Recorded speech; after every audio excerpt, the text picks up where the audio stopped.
আসসালামু আলাইকুম। দেশ এবং দেশের বাইরে থেকে যে যেখান থেকে দেখছেন সবাইকে অসংখ্য ধন্যবাদ। তো আজকে আপনাদের নিয়ে আসলাম হরজতপুর হাটে। তো এই যে ছাগল হাটা, আজকে ২টা ছাগল নিয়ে আসছি আমার ছোট খালার। তো এই যে দেখেন, ২টাই আপনার বিটি বিটি ছাগল ২টাই। আপনার এই ২টা আনছি, আনার পরে যে সাথে খালতো ভাই আসছে।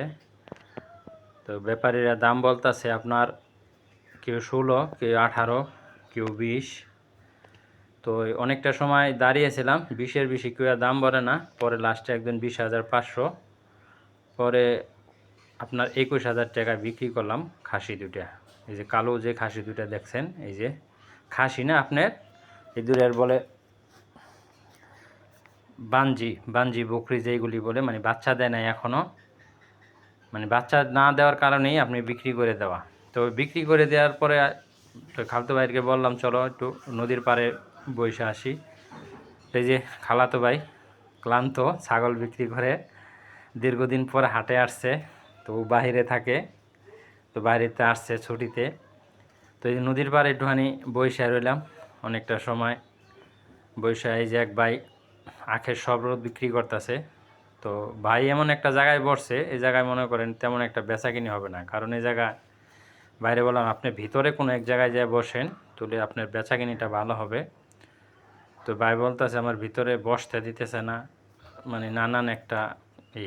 তবে এই জায়গাটা মানুষ সবাই আর কি আসে বসার জন্য, বা একটুখানি ঠান্ডা, গাছতলায়, নদীর পার, আবহাওয়াটা অনেকটাই সুন্দর, তো পরিবেশটা অনেক ভালো। তো এই যে আসতে জিরে আসার পরে এই জায়গায় এই যে 3টা গরু দেখতাছেন, যে 3টা গরু আমাদের আর্মি ভাইয়েরা দেখতাছে। তো কেনার জন্য তারা ব্যাপারীর ডগার থেকে দেখতাছে।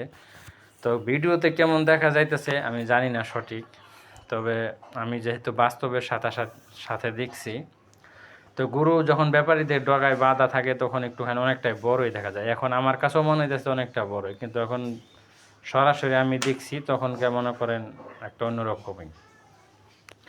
তো অনেকক্ষণ তারা দেখার পরে দাঁতছে, 2টা করে দাঁত দেখাইছে, যে ব্যাপারী পাও দেখাই দিতেছে যে ভাই কোনো জরা ফাটা হইলে আমার কোনো সমস্যা নাই, আপনারা নিতে পারেন। তো গরু 2টা লাস্টে ওরা 95 করে দাম চাইছিল। তো তাদের সাথে দামে দরে বনে নাই, তো এই কারণে চলে আসলাম। চলে আসার পরে এই যে হাটটা এইদিকে দেখলাম, এই দিকে আপনি সব আপনি পালার উপযোগী গরু, যেগুলি এখন কুরবানির গরুর নাই এই জায়গায়।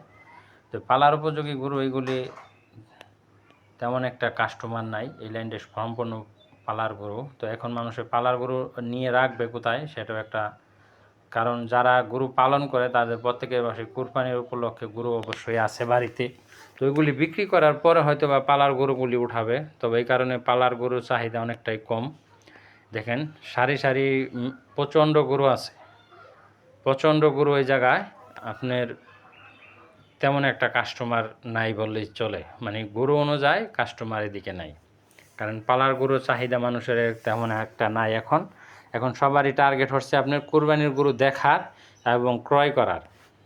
সবাই চায় এখন কুরবানির গরুটা ক্রয় করব, এখন কার গরুটা কতটা হৃষ্টপুষ্ট হয়েছে এটাই দেখতে আসে হাটে অনেকে। হাটটা এখন মনে করেন একটা মানুষ অন্যরকম একটা আমেজ নিয়ে আসে হাটে, ঘুরতে আসে, কেউ বড় বড় গরু দেখতে আসে, কেউ কিনতে আসে। তো যারা কিনে তাদের কাছেও ভালো লাগে, যারা ঘুরতে আসে তাদের কাছেও ভালো লাগে। তো আমার নিজের কাছেও ভালো লাগে। তো আজকে হাটে আসলাম, খালার ছাগল 2টা বিক্রি করার পরে তো খালার একটা কোরবানির গরু লাগবো খালাতো ভাইয়ের। তো এই কারণে একটুখানি হাটটাও দেখতাছি, এবং আমার বাসায় কিছু গরু আছে, এই কারণে আমিও হাটটা দেখতাছি, মানে কীরকম একটা যাইতে পারে বা কেমন একটা দাম হইতে পারে বাড়ির গরুগুলি। তো এটারও একটা ধারণা নিতেছি, এবং একটা যদি পাই তাহলে ওইটাও মনে করেন কুরবানির গরু ক্রয় করলাম। তো এই উদ্দেশ্য নিয়েই আর কি হাটে আসা, মানে নানান কিছু চিন্তা ভাবনা করেই হাটে আসা। তো যেহেতু হাটটা আপনাদের আমি প্রায় ভিডিওতে বলে থাকি, হাটটা আমাদের একবারে অতি নিকটে। তো এই কারণে আমাদের হাটটায় অনেকটাই আসতে হয় বা আসি, যে কোনো কারণবশত আমাদের আসতে হয় বাজারে। তো এইখান দিয়ে অনেকক্ষণ ঘুরলাম, অনেকটাই দেখলাম। আজকে হাটটা অনেকই ঘুরছে। এই যে এখান দিয়ে দেখা যায় আপনার হাটটা যেই পরিমাণ বড়, আপনি মনে করেন 50% জায়গা এখনও খালি আছে, আর 50% জায়গা আপনার গরু দিয়ে ভরাট আছে। তবে সামনে হাট আর 2টা হাট আছে, শনিবার 2টা শনিবার পড়বে কুরবানির আগে। তো ইনশাল্লাহ এই হাটটা পুরাপুরি ভরে যাবে এবং কোনোখানে জায়গা থাকবে না গরুর তিল পরিমাণ, এত পরিমাণ গরু পায়। কারণ হাটটা একেবারে ঢাকার অতি নিকটে, এই কারণে মনে করেন মানুষজন একটুখানি আনাগোনা বেশি হয় এবং অনেকটাই জমজমাট থাকে সব সময়। আর নদীর পাড়টা তো আপনাদের দেখাইলাম, অনেকে ছুটির দিনে যায় ঘুরতেও আসে। তো এই যে দেখেন এখানে 3টা গরু অনেকটা সময় ধরে দামাদামি চলছে। তো 3টা গরু অনেকটা সময় ধরে দামাদামি চলতেছে। এখন আর কি পরিমাণ আপনারা দেখেন, ইউটিউবার বাইরে এই জায়গায় মনে করেন জায়গা ধরছে, মানে কমসে ভাই কী আর বলবো আপনাদের, সেটা আর বলার ভাষা রাখে না। কমসে কম আমি গুনছি কমসে কম 12 থেকে 15টা ক্যামেরা আছে জায়গায়, বুঝছেন? তো এই দেখেন কি পরিমাণ এই লোক দাম দর স্তর হইতেছে এই জায়গায়।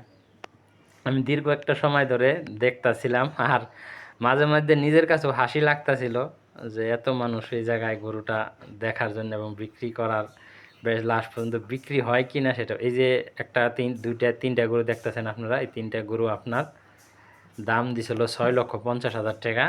তো 6,50,000 টাকা লাস্ট পর্যন্ত হয় নাই। ব্যাপারীর চাওয়া ছিল 7 লক্ষ টাকা, আর হচ্ছে হলো 20 টাকা। আসসালামু আলাইকুম, সবাই ভালো থাকবেন, সুস্থ থাকবেন।